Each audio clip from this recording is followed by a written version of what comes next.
Ladies and gents, home studio X, and this is America's Unhinged Nuclear Testing Operation Plumbob by Jump Federation. I'm so excited because this is one of the things I really love. I still remember those images from Nevada, Las Vegas. There's a small mushroom cloud. Then people are like, oh, I wonder what that is. They're normal things like just nuclear bomb, nothing more, right? At the time, people didn't know what does that mean. Imagine your world is like, yes, things just happen. It's not a big deal. Yeah, that's a weapon, that's a bomb, that's a TNT there. What? It's just big bomb. A small bomb, big bomb. They didn't know what a radiation is going to be, right?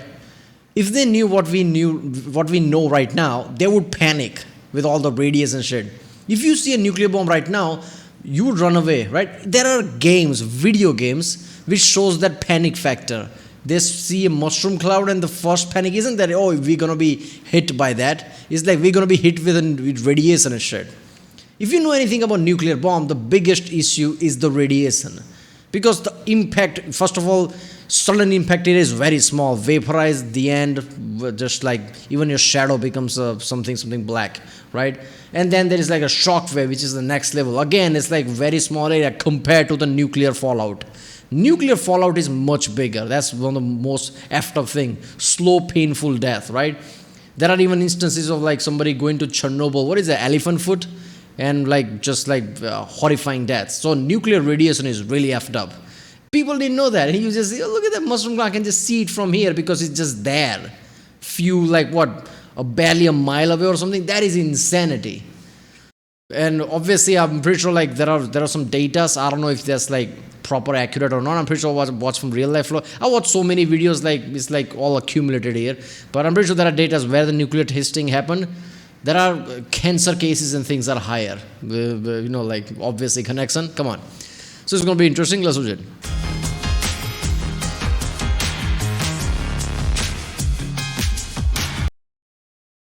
Yeah, if you like my reaction, don't forget to subscribe so that way I know which type of videos to react to more. I love videos like Federation covers, right? All the stories and insight. Why is he asking what's the next video? What, he doesn't have idea? That's the frightening thing.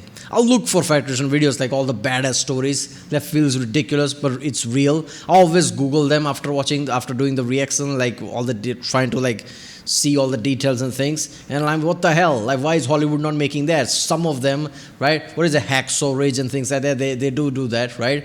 Somehow I missed that movie. But yeah, a lot of them are so insane. Like, nobody like makes a movie. Like it's like on a silver platter. You don't even need to think about a story. It's so insane, right? So Federation is great at finding stories like that because nobody else covers it. I don't find any other, I guess his friends, channels and things that unsubscribe podcast people. Sometimes there are some similar stories type of, but yeah, Federation is really unique in that matter. So yeah, let's watch this one. Okay, I finally got around to doing that video on that time America launched a manhole cover in outer space with a nuclear bomb, and it turns out that's actually the lesser of two interesting parts of this story because America also dropped a nuclear bomb on top of 6 people to prove that nukes were safe. Today we're talking about Operation Plumbob, the professional... What was that? They dropped nukes on people to prove that nukes are safe? What does that sentence even mean? You can't just string together words and say anything. That's meaningless. What do you mean by nuke? That's a bomb, right? Application of nuke like that is a bomb. How is that safe? What do you mean safe? One way to explain it would be to say that it is a bunch of nuclear testing that was carried out by the United States government in the late 1950s in the deserts of Nevada. However, in reality, it is more akin to the United States government dicking off with nuclear warheads in the desert like they're a bunch of rednecks on 4th of July with fireworks. We'll shoot fireballs at. But first, a word from our sponsor. Oh, Nicholas. Yeah. Is this my Father's Day present? Well, I do have a surprise for you. What's that? Our credit cards are maxed out. I'm gonna need you to fix it. I'd like to go shopping. Most realistic thing ever. This video is brought to you by Henson's Shaving. Okay, here's the deal. Henson's is a family-owned machine shop that makes parts for the aerospace industry. There's literally parts on the Mars rover that these guys made, and one day they woke up and they're like, hey, we're just gonna make the most precise safety razor on the market. And this is it. This like is all they Peugeot? sell. It comes in aluminum or titanium. If you want to pay extra, it comes with a little... Yeah, Peugeot is similar, like more intense than that. But yeah, that's how Peugeot is. Like they suddenly decide to do something, then make a bicycle, then they decide to make Top Gear made a great... Was it Top Gear? Gear or Grand Tour? I don't know if it was Grand Tour or Top Gear, basically those people. Or Top Gear, I'm pretty sure it was like 22nd season or something. The last one that they did, they covered that, right? Peugeot thing, like how insane that was. Like they just, yeah, there you go. They decided to do that suddenly. Yeah. Now wait a minute, it could be Grand Tour because in Top Gear they made fun of like Peugeot drivers or something, so it could be Grand Tour, I don't know. Yeah, well, go to original video page link or, you know, like on the, it says here, right? HensungSaving.com versus the Federation. Support them, I guess. Company that you actually want to give your money to. I'm going to have a link for them down below. Let's get back to the video. All right, Operation... You Americans are like, yeah, we're talking about like free market, right? In India, it's like things are becoming too corporate. Oh, you want shaving cream? It's Gillette. Is there anything else? No, it's just Gillette. Like, you can do these things, apparently. So that's something, right? Plumbob takes place in 1957. There was a total of 29 nuclear explosions, and they were testing all kinds of different stuff. They had biomedical testing going on with pigs, seeing how radiation affected them and at what distance. Then they were covering the pigs with blankets, seeing what materials blocked the radiation, what materials didn't. They also conducted experiments on 18,000 U.S. service members, basically having them dig a trench off in the distance and hide in it while they detonated a nuclear warhead to see how they held. They had different buildings and structures built out of different materials, trying to see which building materials blocked radiation the best and which ones blocked them the worst. Now, when this started, all the bombs that were being detonated off the top of a tower or from a high altitude weather balloon. They were just detonating nuclear warheads into the open atmosphere. What could possibly go wrong, right? And the important context here is that it's 1957. The world became aware of nuclear weapons 12 years prior at the end of World War II, and a couple years after that, the USSR had their own nuclear weapons. We are well off into the Cold War, and nuclear hysteria is at an all-time high. So by this point in time, the American general public doesn't just understand that nuclear weapons make a really big boom, they also, to some degree, also understand radiation and nuclear fallout. So everybody kind of understands what's going on at this point. I mean, they've even got cartoon turtles teaching kids what to do in case a nuclear bomb gets dropped near them. So naturally, when everybody finds out the government is strapping nukes... Duck and cover. Yeah, that's gonna save you. It's a nuclear bomb. Duck and cover. I don't know, like maybe, who knows. It's like that Indiana Jones thing. Maybe you might get saved by doing duck and cover, right? He hid in like a fridge. Somehow he survived. There you go. Isn't that a great movie? ...to balloons and blowing them up in the desert, there's quite a bit of concern, you know, like, hey, maybe that's a bad idea. And then everybody finds out this is actually how the government's planning on protecting them from a nuclear strike from the Soviet Union by taking one of our nukes and blowing up the Soviet nuke in the sky right above everybody's heads. Ladies and gentlemen, the Genie air-to-air missile. Okay, you gotta remember, this is the 1950s. There's no intercontinental ballistic missile that can reach from the Soviet Union into America yet. So this means that the only nuclear strike risk really comes from Soviet bombers flying into America. Yeah, I guess it will take 2 years. It's in 1957, right? So 2 years when like Sputnik happens. So 2 years, right? And dropping their bombs. So we got to be ready to shoot down these planes, right? Obviously. Problem, again, it's the 1950s. There's no sophisticated anti-air systems yet, okay? There's not really any air-to-air missiles that our fighter jets can shoot accurately. So the going theory was that we're going to use this nuclear fucking missile and shoot it at an entire formation of Soviet planes and blow all of them up at once. Genius! Okay, and on a rudimentary level, this makes complete sense, right? If you can't be... Antibiotic strategy, that's what biologists do, right? Doctors do. You might have infection, here's like a nuclear bomb for your body.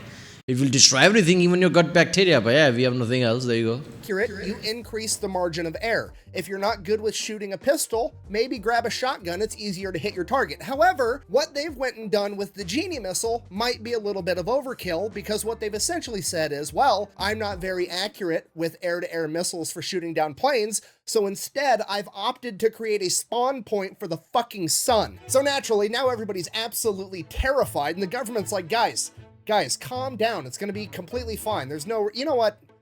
I'll just prove it to you. Give me 5 volunteers and a camera guy, but don't tell him what he's doing. On July 19th, 1957, the United States government detonated a Genie air-to-air nuclear missile with a 1.5 kiloton warhead directly above the heads of 5 U.S. service... Where are those videos? He just showed a video. Why are these videos not famous on YouTube? Somebody fired America fired a rocket with a nuke on it and detonated. There's a footage of that. This should be one of those footages. This should be one of the famous ones, like multi-billion views, not some stupid music video. This is insanity. Members that volunteered to be there, and a camera guy that was not informed of what he was doing until a couple hours beforehand. I'm out. What? You cannot pull out of this. I'm pulling out. You're way too deep to pull out. I'm pulling out. No, we are not. You are leaving it in. I've been pulling out for years, son. And in your head, you're probably picturing like 5 dudes in hazmat suits with a welding mask on. No, it's literally 5 bros in their military uniforms standing in the middle of the desert with no glasses, making direct eye contact with a nuclear explosion while one of them is holding a sign that says Ground Zero, Population 5, because that shit's funny. We felt a heat pulse, a very bright light, a fireball. It is red. The sky looks black about it. It is boiling above us there. It is rapidly losing its color. There is the ground wave. It is over, folks. It is tremendous. Directly above our heads. It went. It went. Okay, now let's just take a minute and appreciate the fact that you've probably just witnessed the most testicular fortitude ever captured on camera. Secondly, let's also admire this is the time where people like, oh, just like rub salt, rub dirt on it or whatever, not salt, rub dirt on it type of people, right? In today's like, okay, do you have PTSD? Do you have like, what is it called? Like whiplash, right? Oh my, I have whiplash, right? Do you have like psychological issues now? 50 different like list you have to go through, like mandatory 3 years psychiatrist, whatever, like a medical thing. By the way, here's a prescription for Xanax for 2 years. None of that shit. It's like, yeah, it's a nuke. Oh, look at the bride. You definitely would go blind if you directly look at it without glasses or something, right? That's why some of them were doing this and some had glasses and things. And obviously this is a fission bomb. If it was fusion bomb, yeah, that shit is ridiculous, right? That would be too blinding. Sun is fusion, and fusion produces way too much stronger light, right? Blinding light compared to fission. Fact that the sign that says Ground Zero, Population 5 is not only funny at face value, but it's hilarious that they only counted the 5 of them in the camera and not the cameraman himself, because even back in 1957, they knew that the cameraman never dies. I'm actually like Frodo Baggins. And out of respect for them being to the best. Oh yeah, I remember watching those races, right? Like people run and like the cameraman is running as fast as them in that races. Like, man, give him a medal or something. I don't know. Like that shit is insane. I remember that watching the YouTube clip, right? Where people are just literally running like, I don't know, some meter race or something, right? And the cameraman is running just at their speed just to capture the footage. I'm like, come on.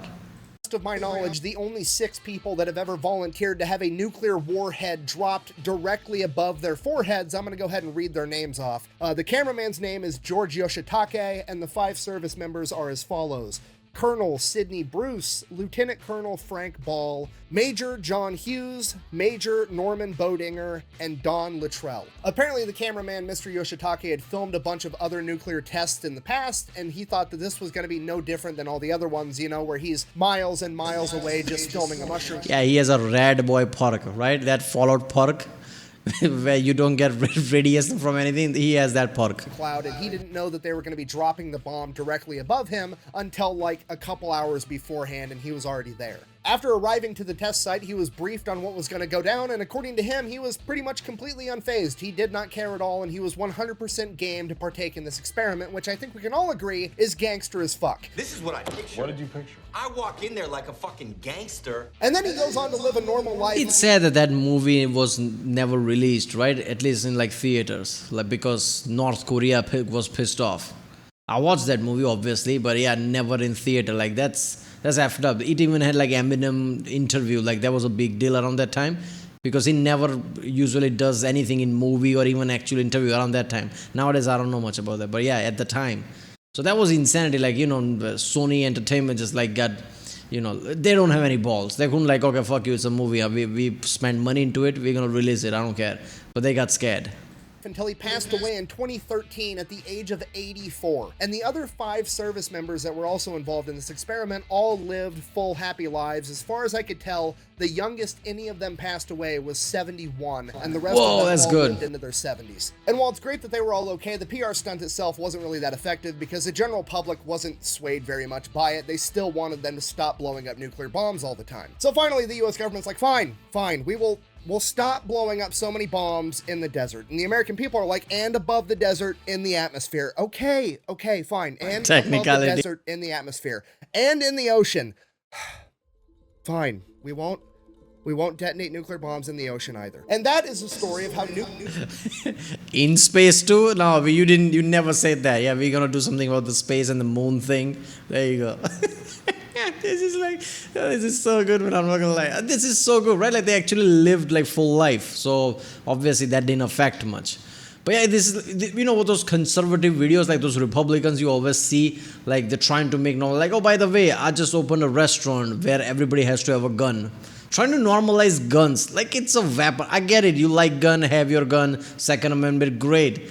But you can't normalize gun like it's like a spoon and like a fork or something. Like that's just ridiculous, right? But they try to do that. Indian people like, yeah, it's not gonna work. It's a gun in the end. Some people like, oh, it's normal. It's just a nuclear weapon. Yeah, it has an ungodly power, right? The shockwave literally, you know, like as soon as a shockwave hit, all those 5 people literally duck. Like what the fuck is that? You can't normalize that. Nuclear testing finally came to an end. No, I'm just kidding. The government then decided to opt for the loophole, and they were going to bore a 500-foot deep hole in the middle of the desert so that they could blow up a nuke underground, because nobody would be mad, because people were only mad about on the surface, in the atmosphere, and in the ocean. Surely, blowing one up underground wouldn't be that big of a deal, right? I mean, what... People were afraid before, like that Oppenheimer thing, like what if it explodes the entire atmosphere because nuke is that powerful? None of them thought like, what if we cause a massive earthquake? could go wrong? Delete me! What are you doing? I already did the ad. Delete me is gonna do every episode from now on. Really? Yeah. Wait, how much are they paying? Don't worry about it.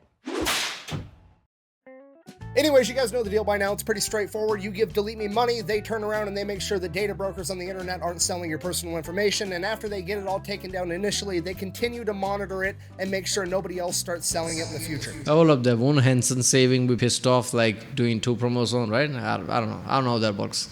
So if you're interested, I'll have a link and a discount code down below. Let's keep going. I mean, I'm not an overly smart guy or an explosions expert or anything, but I mean, off the top of my head, I've got some concerns. Primarily, I've seen the cinematic masterpiece Armageddon, where Bruce Willis convinced me that a bunch of dudes that work on an oil rig are easier to train to be actors. Yeah, according to like Neil deGrasse Tyson and just him, I'm guessing. This is the most unscientific movie of all time, which is like, I don't remember watching this movie. It was a long time ago. I have to watch it again. But this is why I don't want to watch it again, because my memory of this movie is like as a kid, like, oh, this was an awesome movie. I don't want to ruin that. Now, after knowing everything that I know, it will be ruined if I watch it. So I don't want to watch this movie again. Astronauts and teaching astronauts how to drill a fucking hole. I mean, that was the entire premise of the movie. Drill a hole, stick a nuke down it, blow the planet you're on in half. I understand 500 feet probably isn't deep enough for that to be realistic, but still, nothing good can come of this. You're gonna like piss off King Kong or unleash that Balrog thing that killed Gandalf in Lord of the Rings. Something bad is gonna happen. Now, luckily, they're not planning on detonating a nuclear warhead in this hole. They're just planning on blowing one up. And what I mean by that is the premise of this experiment was basically, remember, we're worried about the USSR bringing bombers, planes, and dropping a nuclear bomb on America. And we're planning on shooting those USSR bombers down. Essentially, we're going to blow up those planes that have a nuclear weapon on board. They want to know what happens when you blow up a nuclear weapon with a conventional type bomb or missile, right? So they're going to stick a nuclear warhead in the hole with another bomb, and they're going to blow up the conventional bomb and see if that blows up the nuclear bomb as well, because we need to know that. And the going theory is that the nuke is not going to explode because nuclear bombs have to be set off in a very particular way, and if they don't get set off in that... Yeah, I mean, it's not a fusion bomb, right? Fusion bomb requires heat, but fission bomb works differently. But yeah, I guess that it makes sense that where the mentality is coming, right? And in the start of the video where they were like, oh, let's just use a nuclear bomb to like, you know, like kill this like bomber coming here, but why? Right, you have like a really great, what is this, around this time, which planes you had, like, I don't know, you at least had F-14, right, and even that's not bad, right, considering, right, so you have really good planes, and pretty sure, like, interceptors and things, you had that, right, around this time as well, so you could have used that, like, multiple of them if need be, right, you don't need a scatter bomb style thing, shotgun equivalent of, like, nuke thing, where you have to, like, destroy multiple bombers or something. And even if like Russia does, Soviet Union does send, you know, like multiple bombers, they won't be like close together where you can destroy. Like, what's the point of that, right? It's they are carrying nukes, so they will be like spread apart. exact way. There's safety measures that are actually supposed to kill the nuke rather than set it off. But that's all theoretical, and there's only one real way to actually test it, right? You're gonna back up, grab a camera, yell "World Star," and see what happens. So that's exactly what they do. July 26, 1957, they have the first underground nuclear test ever, known as Pascal A. Takes them all day to set it up. They gotta lower the device down this hole, they get everything ready. Then, on top of the hole, you know, in case the nuclear bomb does... Yeah, before explaining, yeah, yo, look at, watch out, son. Yeah, we are about to fire in the hole. Get cover, fool. Go off. They lower a 5-foot thick slab of concrete that weighs thousands and thousands of pounds. And then on top of the hole, they have some kind of lid. I'm not sure what material it was. They didn't say, but sitting on top of the lid, there was a bunch of sensing equipment because remember, they're not expecting a big explosion. They're expecting a really small explosion and they want to get as much data from it as possible. So they have like sensors and cameras aiming down the hole through this I mean, lid. it's a And I nuke, will now man. let the head scientist in charge, Bob Brownlee, take the story from here. And I quote, "They finally got it down the hole, by my recollection, about 10 o'clock at night or so. There wasn't much time to go back to Mercury, go to bed, get up the next morning and shoot it. So somebody said, why don't we just shoot it now and then go in? And it was the world's finest Roman candle because at night it was all visible. Blue fire shot hundreds of feet into the air. Everybody was down in the area and then they all jumped up, jumped in their cars and drove like crazy, not even counting who was there and who came out." What is this? The Brad Pitt movie? What is this? Snatch or whatever, that style of movie? Like just unprofessional shit. I mean, what is a Castle Bravo? I think that's the biggest nuclear bomb America ever made. Even they miscalculated that, right? Like, oh, it's just gonna be this explosion, but it was much bigger than that. And it's just like a constrained space where explosion has nowhere else to go, and probably not going to be that big of explosion when we put fission bomb in there. Of course, it's going to be big, right? I mean, come on. Out of the area. So the safety equipment didn't work. The nuclear part went off, generating an explosion about 50,000 times bigger than they were anticipating. Apparently, the explosion was so large that seismic equipment from all over the world could sense this explosion. You know, seismic equipment being the shit they use to detect earthquakes. Another scientist that was present described it as, and I quote, "the biggest damn Roman candle you ever saw. It was beautiful. Big blue glow in the sky." And because of this, the United States government comes to the realization, okay, maybe underground nuclear testing isn't that great of it. I'm just fucking with you guys. They redid the exact same experiment like a month later, August 27th, 1957. And they didn't really change a whole lot about the experiment. They took the device, they stuck it down the hole, they put thousands of pounds of concrete directly on top of it. And then the only thing they did change was instead of whatever lid they were using before that they could put sensors through and shit, they went and tried to control the explosion by getting a 2,000-pound manhole cover, and then they welded it shut over the top of the hole. They then took the best high-speed camera they could find and aimed it at the manhole cover because if the safety device failed again, whatever happens to the manhole cover was, and I quote, "scientifically interesting," aka they're just doing Mythbusters shit with DOD money. Yeah. So they detonate the bomb, the safety device fails, the nuclear port... Yeah, we have to record that cool shit, put it on YouTube. The YouTube doesn't exist yet. It will one day, so we have to put it there. Goes off. And in hindsight, what happened is when you have a nuclear bomb go off with thousands of pounds of concrete directly on top of it, that concrete is instantly vaporized and turned into gas, and then that gas is also instantly superheated, and superheated gas expands a lot, and this is an enclosed environment because they welded the manhole cover shut. If you're not picking up what I'm putting down, the scientists just inadvertently turned the planet into a fucking potato gun and launched this 2,000-pound manhole cover, presumably into outer space.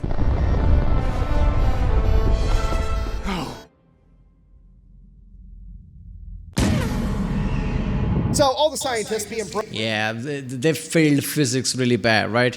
One of the biggest rule of physics is things doesn't just go anywhere, right?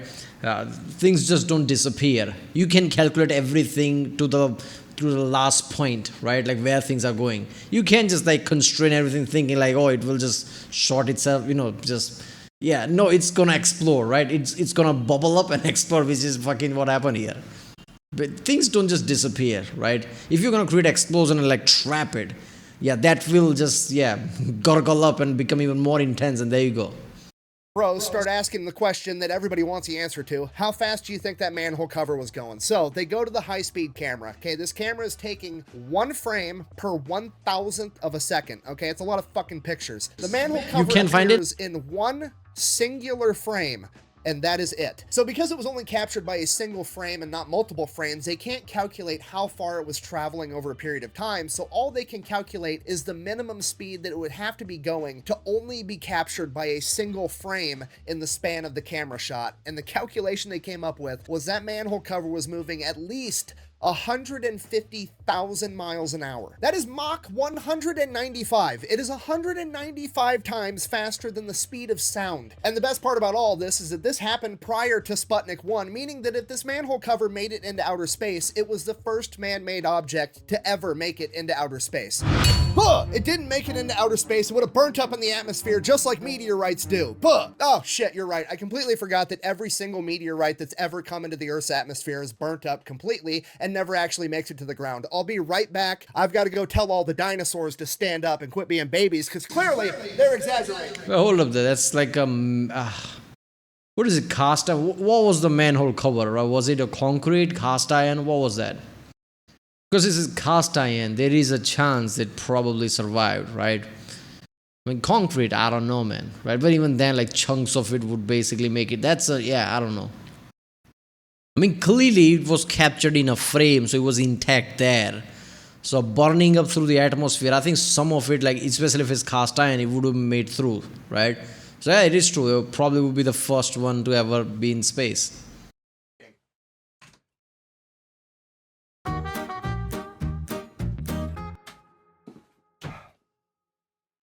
Guys, they're dead. This is completely different from a meteorite for multiple reasons. For one, a meteorite's never been made out of 2,000 pounds of refined steel. For two, a meteorite's moving... Steel? Refined steel? Yeah, it made it through. It definitely made it through.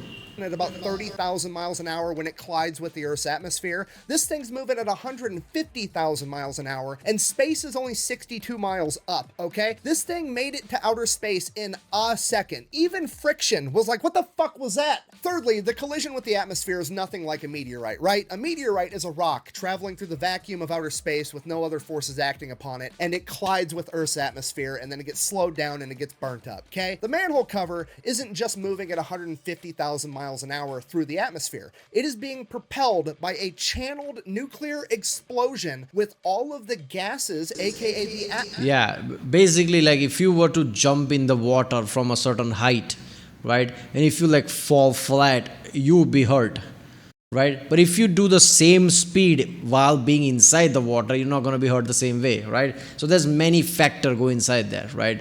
Meteorite thing is different. And even then, like refined steel, no way, like all burned up. That's not gonna happen. It definitely made it through. Most of it made it through. Atmosphere behind it, also moving 150,000 miles an hour in the same direction. Yes, science! Okay, and just to be clear, I'm not saying that I'm correct. I'm simply saying I'm incredibly ill-equipped to answer this question accurately, and no offense, but there's about a 99.999% chance that you are too. So my verdict in regards to this manhole cover is going to be that it's still up in the air. Yeah, it made it.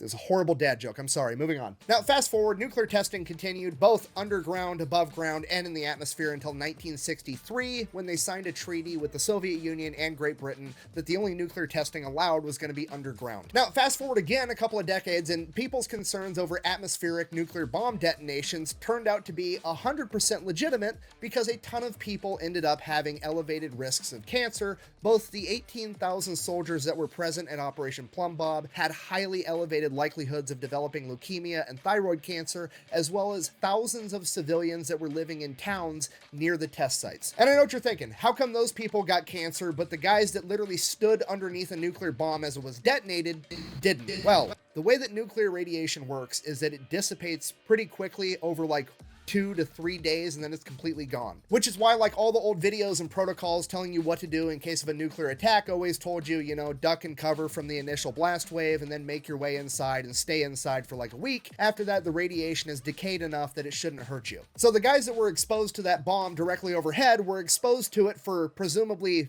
10, 15 minutes before they dipped and left, whereas a lot of these soldiers were exposed to repeated nuclear explosions over. And it's more than that, right? It was in the air, so wind could be just, like take it somewhere else, not directly down, right?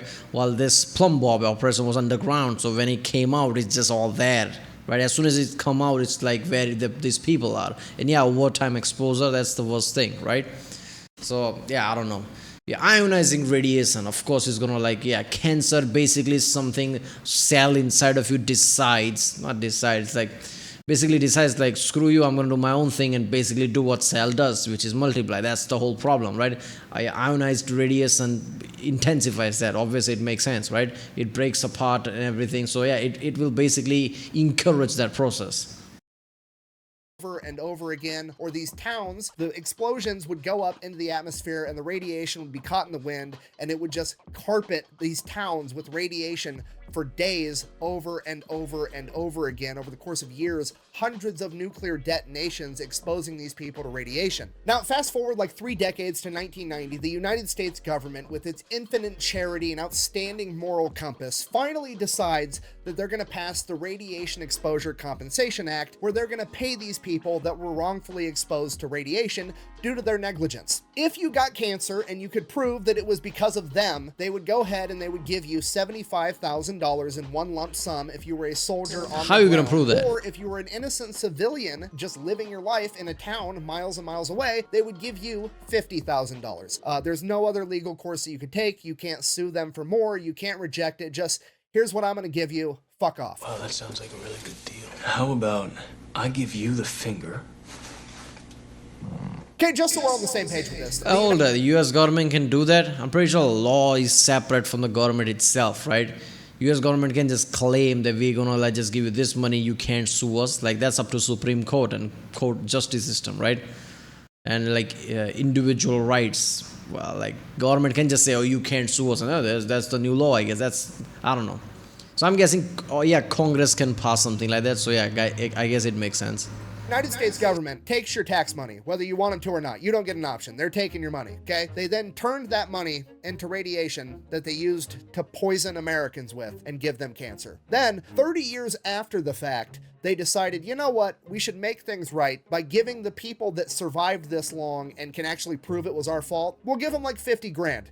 Bear in mind that 50 grand is also money that was tax money that they took. So they took your money, used it to poison you, and then to pay you off, they gave you some of your money back. I'm from the government, and I'm here to help. Can you understand how absolutely crazy that is? Imagine if somebody walked up to somebody on the street and was like, hey, give me all the money in your wallet, or I'm going to throw you in a cage for years against your will. And you're like, okay, and you give them all the money in your wallet, they turn around, they go buy brass knuckles, come back, and then punch you in the face with the brass knuckles that they just bought with your money. And then they look down at you and they're like, oh, I really hurt you, my bad. And then they get into your pocket, find another $20 bill, pull that $20 bill out of your pocket, and then hand it back to you to pay you off for punching you in the face. It's never too early to learn that the government is a greedy piglet that suckles on a taxpayer's teat until they have sore, chapped nipples. I gotta end this video. I feel radicalized. I don't know, man. Like I said, yeah, obviously when you paint a picture like that, it will feel like that. And I'm not trying to defend the government here, but those were some uncharted territories, right? With the nukes and things. They were trying to prove if you can shoot down a nuclear bomber, would then nuke explode? Because that would be a problem, right? And yeah, because of that, all the shit happened. And I don't know, they probably should have, there's a lot of negligence there. They probably should have tested for a lot of radiation and things. Who knows? But yeah, painting a picture like that is kind of weird. But yeah, I guess I can see that. In conclusion, this has been the story of 6 crazy bastards that volunteered to have a nuclear bomb detonated directly above their head, and that time that America may have accidentally launched a manhole cover into outer space, potentially becoming the first man-made object ever, and that time that the US government poisoned tens of thousands of people with radiation, giving them cancer, and basically had no consequences for it whatsoever. Thanks for watching. Best way to support the channel is go buy some merch over at thefatelectrician.com. Quack bang out.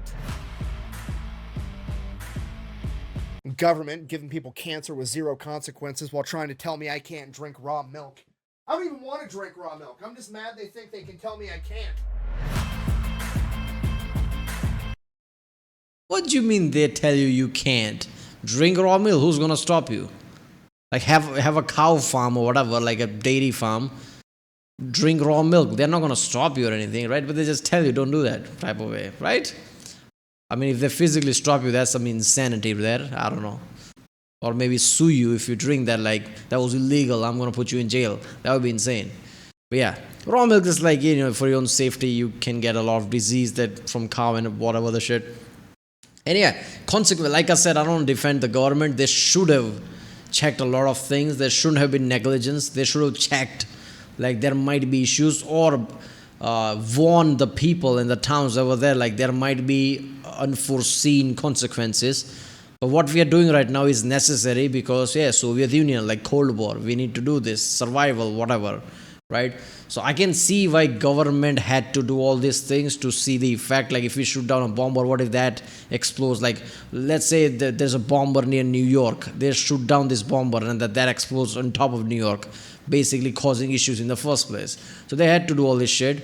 But they should have checked in first, like in control environment, would this have long-term consequences or something? So negligence, yeah, there should be an issue.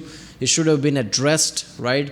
And like a future thing should have had like that element to it. Like I'm pretty sure they were like, okay, we need to worry about radiation from now or something. But I don't know.